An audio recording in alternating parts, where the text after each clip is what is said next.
everyone! So today I thought I'd bring you 3 books I read over the Labor Day long weekend. I did ask on Instagram what kind of reviews you guys prefer. If you're not following me on Instagram, it's at Alicia Mansfield. I'll leave a link in the description box down below.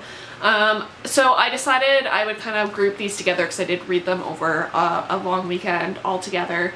I don't normally read that like close together, but I was on a real kick. I think partially because all 3 of these books I have been waiting to read for ages. I was super excited. I've had all 3 of them on my holds list at the library for so long. 2 of them I ended up walking into the library, and the way the Ottawa Public Library works is that they have a section of express books, so you can take them out for like a 7-day period and you get 1 renewal on them.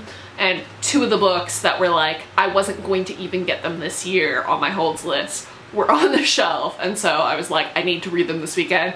That is my plan. And then another one was from my holds list, actually came in after waiting for like months and months for this book, so I was super excited. So the first book I'm going to talk about is The Water Cure by Sophie Mackintosh.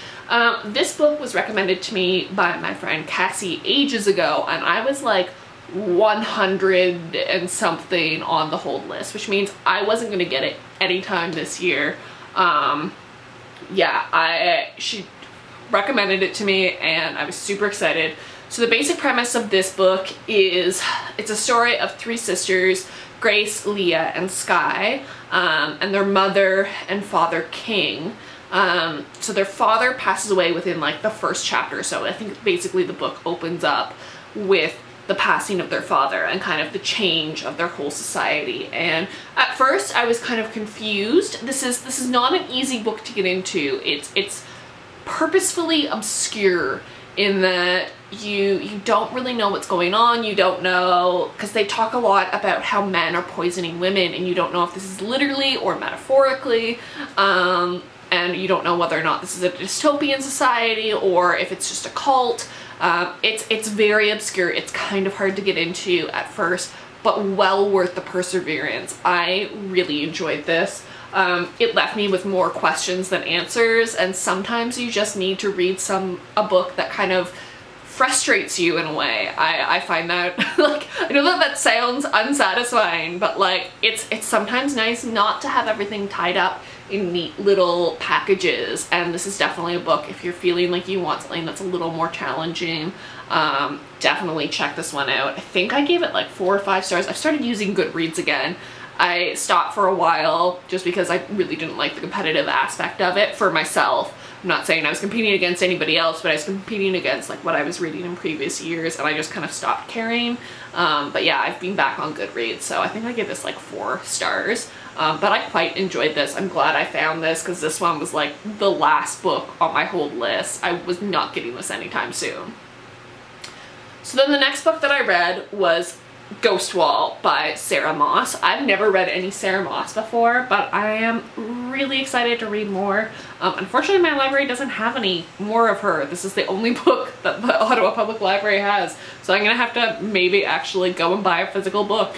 But this one is just absolutely amazing. I've wanted this book. I think I put this on my hold list in like February, and I just got it at the end of August.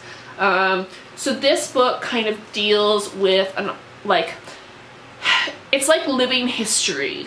So basically the premise is that these people go and they are archaeological students, archaeology students, there we go, there's the word I'm looking for.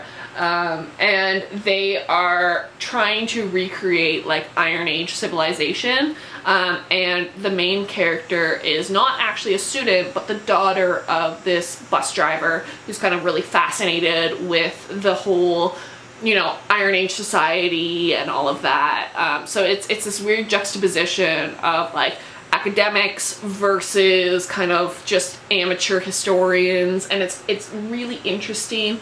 It deals a lot with like gender roles and kind of societal expectations. I could never really figure out when this was set, if this was a contemporary one or if this was a little bit in the past. It felt like it wasn't quite in the late 2000s, but very interesting. You kind of get a little bit, very, very subtly, of some of the arguments of Brexit, which as a non-British citizen I find really interesting. I don't know too much about, you know, the other side of Brexit, so it's always interesting to kind of read about that and learn a bit more. But yeah, I love this little slim book. If it's one that I actually want to own a physical copy of, it's one that I will probably purchase, so I was very happy that that came in.